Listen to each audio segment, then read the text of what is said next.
Hello and welcome. I've got a new clip from my new series, Questions with God, to show you today. And if you missed yesterday's freebie, just click the link below to watch it.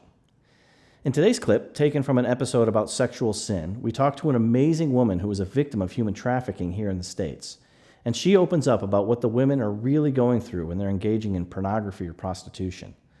This is a must-watch for any man because it puts a face to an epidemic. If you have little ones, though, you might want to have them sit this one out.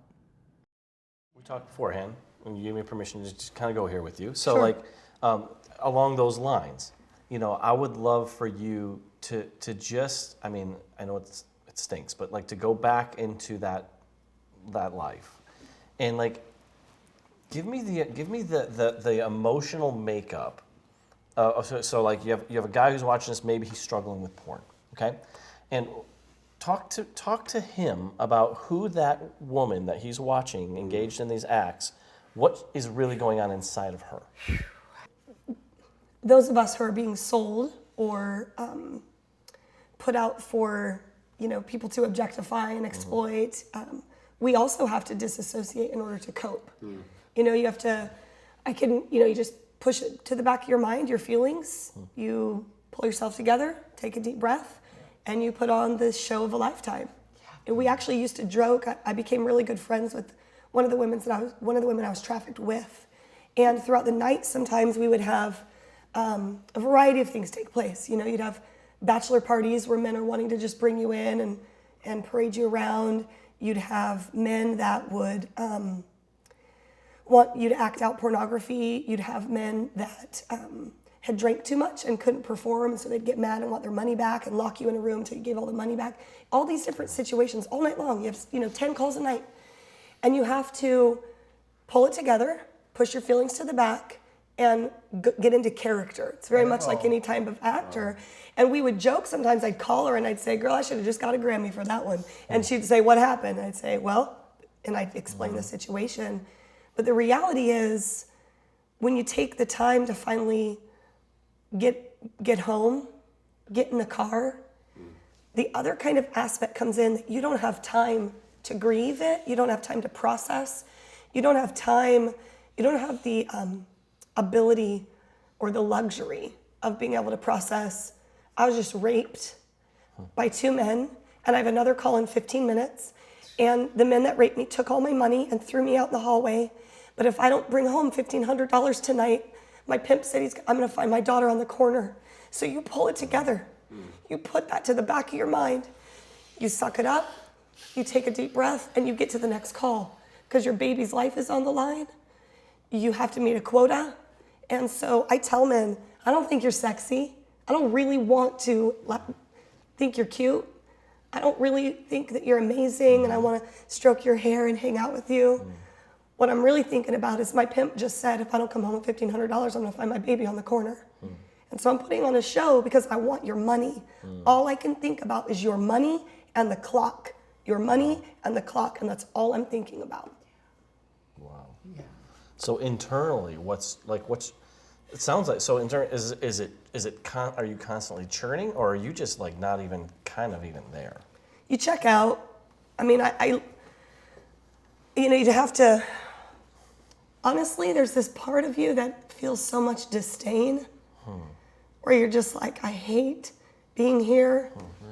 I hate what I'm doing right now, and you're just literally watching the minute pass by on the clock.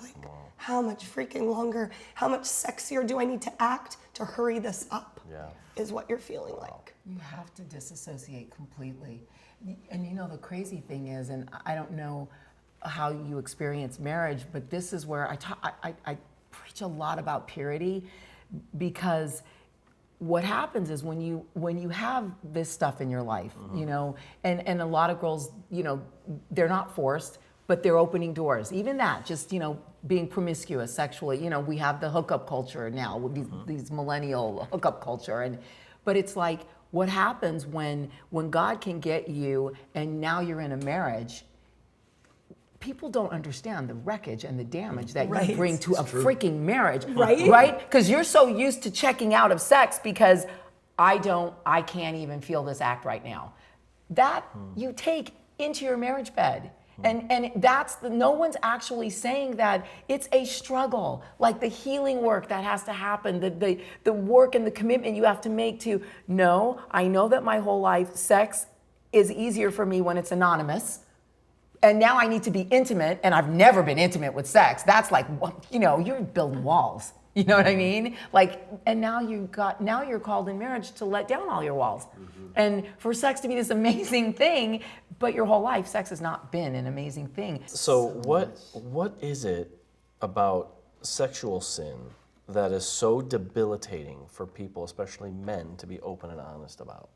Because most people, most people are like, they're fine talking about their anger issues. Sure.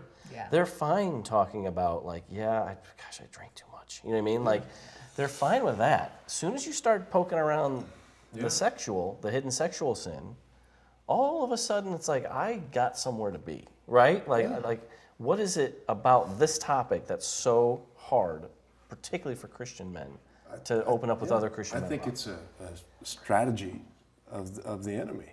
When you look at Romans 1 and 2, the downfall with sin, it eventually, you read Romans 2, it talks about where it ends up when they exchange the glory for the incorruptible for the corruptible. It talks about the downward spiral specifically of sexual sin. Yeah. How men, all those, I'm not even going to go into it, but it talks about the spiral. I think it's a legitimate strategy. And I'll give you an example in my life. There was a strategy in my life that came through abuse, sexual abuse involving females, older, authoritarian females. And what it put inside of me, I was just a little dude. You don't know how to process any of that. You're just going along with it. It was like playing. Then all of a sudden you hit a certain age where something clicks in. I think it's the enemy doing his work of condemnation. All of a sudden I started feeling like I'm a dog. I'm filthy. I'm impure. Now I wasn't serving the Lord. I didn't have any Christian context. All I know is a little guy going through 8, 9, 10, 11, 12, this thing growing inside of me going, not only are you wrong, but it's your fault, you're a dog. And all of a sudden you start believing these lies. So if you think you're a dog, especially in that area, hiding is the best solution. And not only hiding, but then having to go back to it. Acting out. Acting out of what? So if you think you're a dog, guess what you're going to live like? A dog. And I think you look at evolutionary thinking, this idea that we evolved from some primordial soup and this, we're lucky mud and all. Right. If you embrace that, and I think we've got a bunch of folks like I was that believed fundamentally in the core of who they are, that they are dogs, especially sexually. And so what do? You do things in secret. You do things under the influence of alcohol. You do things, it's all hiding. It's all a hiding coping mechanism. For me, that stuff was just a way to deal with the fact that I hated myself. Yeah. And at the core of who I was, I despised me. And you can only go so long with that. That's how I'm grateful for the encounter I had with Jesus, because that was the first time that somebody had a solution for my guilt and my shame when I heard the gospel. And I simultaneously felt like the biggest dog on the earth, but knew I was loved. It was the first time I was like, okay, I know I'm a filthy dog and I don't deserve any of this, but I know I'm loved. And when that happened, and I think, so obviously that's a huge part of this, is people having an encounter with Jesus. Yeah. But you're right, Darren. For me, I'll speak for me and some of the people I've ministered to, there's a hesitancy, I think, because they're going to get whacked. Yeah. I think as soon as you're open about this area, first of all, if you go to your parents about abuse, they don't believe you. Huh. Oh, yeah. They always side with the adult. So then you build up this other wall. Huh. My parents don't protect me. Right. Well, guess where that leads with the thought of God? Right. You know what I mean? It's this whole twisted. Right. I can't trust a good parent. I can't trust authority. I can't trust. They don't care about me. Yeah. And so you just develop these walls. You have to. It's called self-preservation. It's called survival. Yeah. And when I had my encounter with inner healing, was the first encounter I had with the sexual stuff was not another person. It was just the Lord and I going back to these real memories. Like people that pray for memories to get taken away it's not a valid prayer. No. They're real. They happen. Right. They have a purpose. But where was Jesus? And I really want to know, Jesus, where were you at in this? Yeah. And as soon as I went back and I had the Holy Spirit illuminating like what really happened. Yeah. He was all over it. He was right there with me. Yeah. Now, he wasn't powerless to do something. It was something I had to go through with him. I can go through it with him. And when I started seeing the lie exposed, here was the biggest one. You're dirty. It was just that simple. That was the big lie of my life. You're filthy.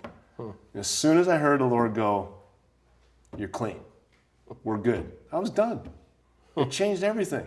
All the other expressions of that problem got dealt with in one moment. I didn't have to go through a bunch of counseling. It was God himself going, you're clean. This entire episode is incredible, I'm telling you. Now, in the comments below, let me know your thoughts. It's time we just started getting real with the kinds of things we're willing to discuss in the church.